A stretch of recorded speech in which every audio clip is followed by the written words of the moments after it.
कल हमने what is physics, physics क्या है इसके बारे में जाना था और फिजिक्स की जो क्वांटिटीज़ है, फिजिकल क्वांटिटीज़, उनके बारे में हमने जान लिया था। आज हम बात करेंगे यूनिट्स के बारे में। यूनिट क्या होती है वो जानेंगे। आपको पता है, आप जब मार्केट जाते हो तो कोई भी चीज़ परचेज़ करते हो, मान लो आपने कोई वेजिटेबल परचेज़ करी है, टमाटो परचेज़ करा है, आप क्या बोलते हो उसको 1 kg टमाटो दो, तो वो 1 kg क्या है, केजी क्या है इसमें, उसका केजी उसका यूनिट है और 1 उसका न्यूमेरिकल रिजल्ट है आपका।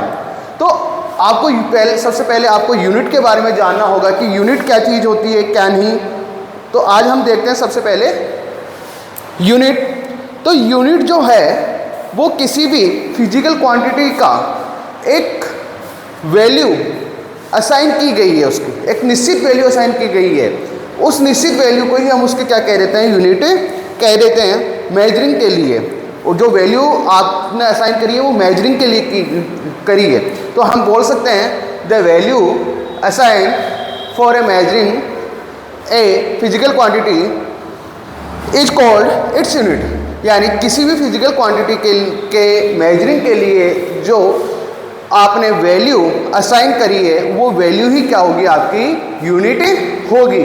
जैसे आप KG, kilogram, KG means kilogram, यानी इसमें आप द्रव्यमान मास जो फिजिकल क्वांटिटी है, द्रव्यमान जो फिजिकल क्वांटिटी है उसका क्या करते हो, आप मेजरमेंट करते हो।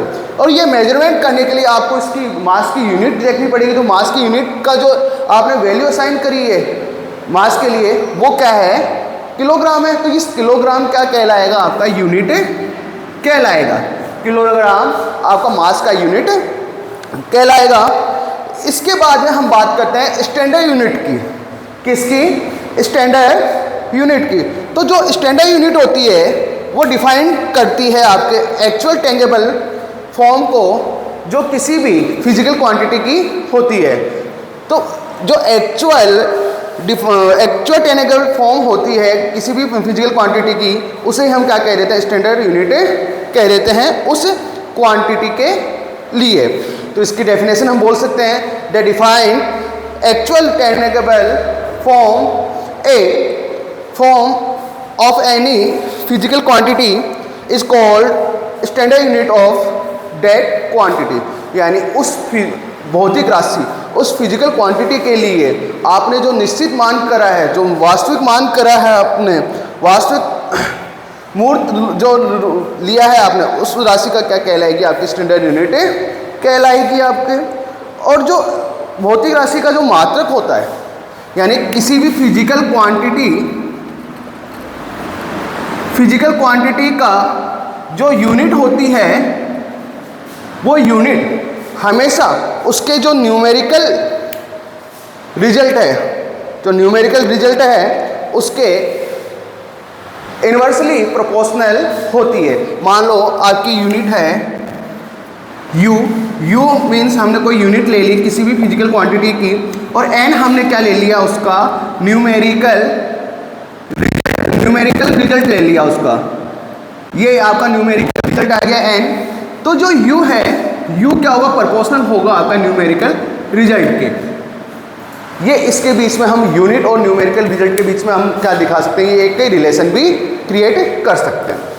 इसको रिलेशन भी बोल सकते हैं कि फिजिकल क्वांटिटी के अंदर यूनिट एंड न्यूमेरिकल रिजल्ट के बीच में जो रिलेशन है वो होता है यूनिट के इन्वर्सली प्रोपोर्शनल। जो यूनिट होती है वो इन्वर्सली प्रोपोर्शनल होती है किसके, न्यूमेरिकल रिजल्ट के। देन हम बात करते हैं हमारी मात्रक जो है वो मात्रक कितने टाइप्स के होते हैं। टाइप्स ऑफ मात्रक बात करेंगे, यानी जो यूनिट है वो कितने टाइप की होती है। तो यूनिट भी क्या होती है बेटा, 2 टाइप की होती है। कितने टाइप्स की, 2 टाइप्स की। जैसे कल हमने पढ़ी थी, फिजिकल क्वांटिटी पढ़ी थी। फिजिकल क्वांटिटी में भी आपने देखा था फिजिकल क्वांटिटी जो होती है वो 2 टाइप्स की होती है आपकी। एक तो फंडामेंटल क्वांटिटीज़ थी और एक क्या थी, ड्राइव क्वांटिटीज़ थी। तो इसमें भी यूनिट्स भी क्या होगी बेटा, 2 टाइप्स की होगी।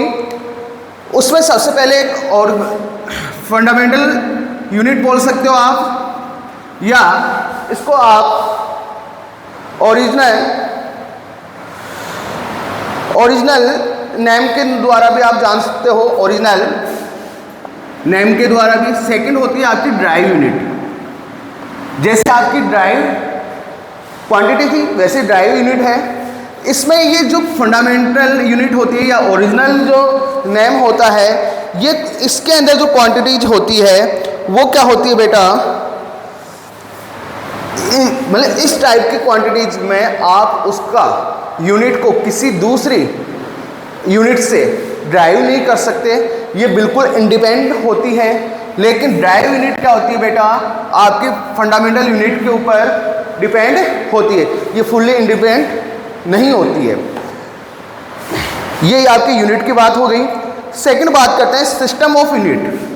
सिस्टम ऑफ यूनिट, पहले के टाइम पे 3 सिस्टम चलते थे बेटा। कितने सिस्टम? 3 सिस्टम।